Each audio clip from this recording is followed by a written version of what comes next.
Hello darlings, how are you? Today I'm talking about creation and co-creation. I'll tell you all about it on the other side.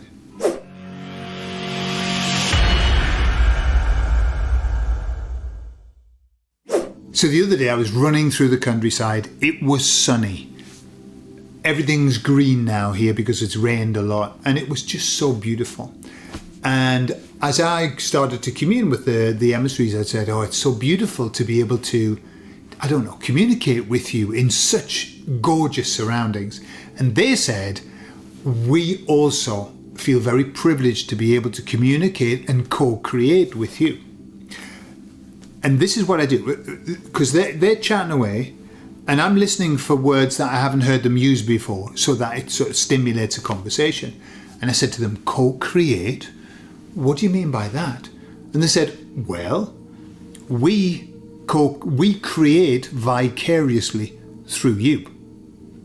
I said, so how does that work then? And they said, well, when they were saying you, they weren't talking about just me. They were talking about all the beings that they work with.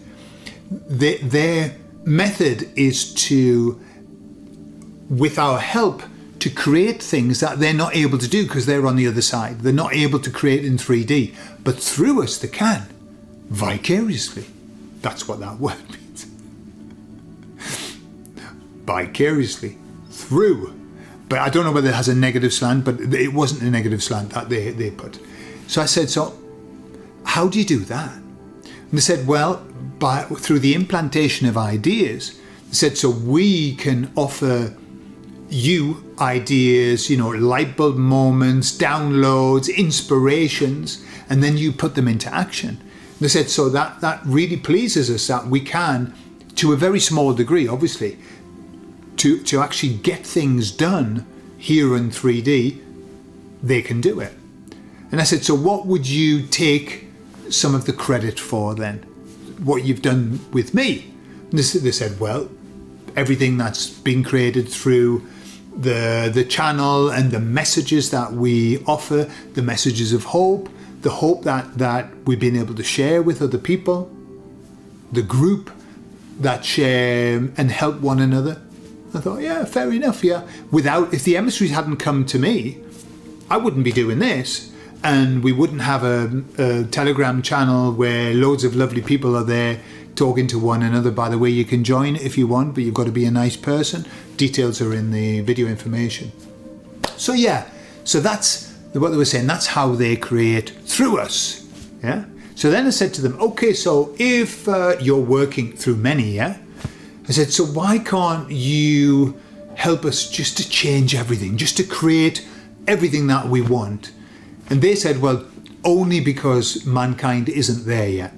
And they said that we don't have that frequency and that vibration that will allow us to mass create like the intimation was that we will have in the future. But for the moment, they said, our creation power is very personalized. It's what we can do within our own environment. And obviously we can affect other people, but the mass stuff, it's been done, it's been proven that it works. But it's just like they were saying, we're not ready, and that might be, we're just not united enough.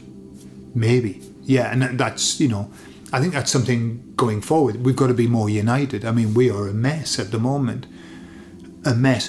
But I think a mess on purpose, because keeping us all fighting amongst ourselves stops us from this mass creation, which I think we're going to get up to, And then a conversation later on, I was saying to the emissaries, look, every time, and this happens to me every time that I go out to the countryside to do my running, and I think, well, I'm going to talk to the emissaries. And what goes through my mind is, should I bother? Should I bother talking to them? Because is there anything left to be said? Is that, are we just going to be rehashing the same old? And so I put that to them. And I said to them, look, each time I'm thinking, is there really going to be anything that we can talk about? We've been doing this for bloody years. And they said, oh, you're missing the point. They said that communication, the act of free flow, These were their expressions: shooting the breeze, brainstorming together. They said that act of actually sharing ideas and free-flowing and not knowing what it is that you're going to talk about, they said that is when we go into creation mode. We are in creation mode. And what they explained was that when we're having this free flow of exchange of ideas, we connect with the collective unconscious and we draw down ideas. So yes, we don't know what the dickens we're going to be talking about. I'm sure this has happened to everybody. You know, we're chatting away, just bouncing around ideas, and then suddenly you've got a plan, or suddenly you've got this new insight, or somebody tells you something and you piece together another, and boom. So that's what they were saying. And they said it's very important for all of us to get into these kind of conversations where it's just free flow, where there's no fixed agenda. And what's interesting is this is what I've seen develop, I'm sure you have too, over the years, with all of the podcasting and the people getting together and just, you know, like Joe Rogan, 3 hours talking to somebody. That's it. And all of the things that come out, things that would never come out when people are having little soundbite stuff, you know, little bits and pieces. They never ever show, they never really get in contact with who they really are, or we don't get into contact with them. So they were saying that it's important that we do that. But they also added it's very important that we allow it too. That we allow people space to be able to free flow and not cut them off. You know, I think that's one thing that I've noticed. I've been watching a few of the Joe Rogan podcasts, and he's silent while people are talking. Sometimes then, when he gets excited, he'll jump in. But typically he's silent. He just lets people talk. And that's when two things happen when you let people talk. That's when you find out stuff that you would never, ever, ever know about that person. And that's also when you find out whether the person's going to drop themselves in. Richard Bandler, the NLP guru, he used to say, don't talk, just raise your eyebrows and look at people. And that forces people to talk. People can't not talk when you're raising your eyebrows and looking at them. It's like an expectation thing. And so they will offer things that they wouldn't normally offer. But that's between us, when we're on a positive vibe. Imagine when everybody's sharing, you know, and we get that mix up of ideas. That's what we want. And that's what happens when I talk to the emissaries. Just about every time, I haven't got a specific question for them. I just say, how's everything? And I listen to what they say. And I pick up on any word that they say that, hang on, that's interesting. Let's dig into that. And that's how it works. And I think that's how we should work when we're interacting with others. Listen to the words that they say and get them to explain the stuff. When they use a word that stands out to you, get them to explain. What do you mean? Can you expand more on that? Yeah. A friend of mine he worked in a telephone company, or communications, telephonic company.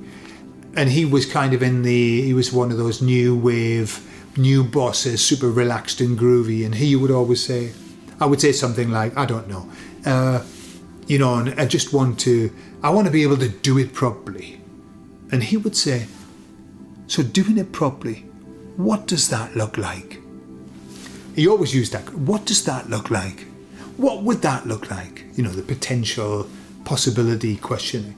But it's a great question. I'm sure if you use it all the time, it's going to get a bit boring. But, you know, that's what we should be doing. Asking people, well, you said this. What does that mean exactly? How would that work? How would you see that working? Great questions to get the conversation rolling and keeping going. You know, if we allow, it's amazing what we're going to find out. If we deny, we find out. Fuck all. So there you are. What do you think about that? I will leave you now. I love you all, and I'll speak to you all soon.